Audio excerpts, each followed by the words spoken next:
Reviewing the AprilAire 510 MERV 11 filter. The purple box is what it comes in. The pleats fold up.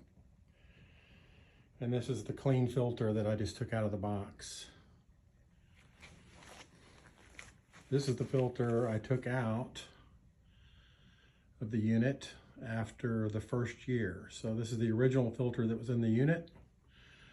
And you can see it's quite dirty.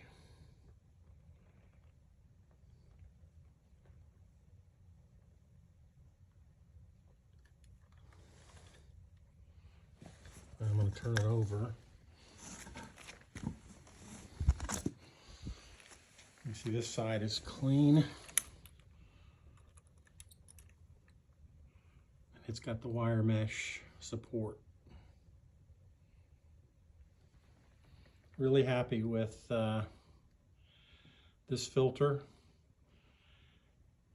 It seems to have trapped a lot more dirt than the previous whole house filter that I had, which was a Honeywell unit, a 5-inch thick filter.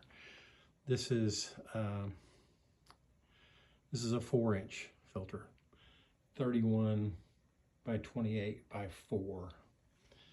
So real happy with it, and I would highly recommend it. It's really easy to install. You just pull the old filter out, make sure these arrows are pointing the right way, and then slide the filter back into the unit. It fits in grooves at the top and bottom, so it can't come out. And you can see it's longer than the unit, so I think the possibility of air bypassing the filter is pretty low because of this extra inch or so of filter material on each end that keep that from happening.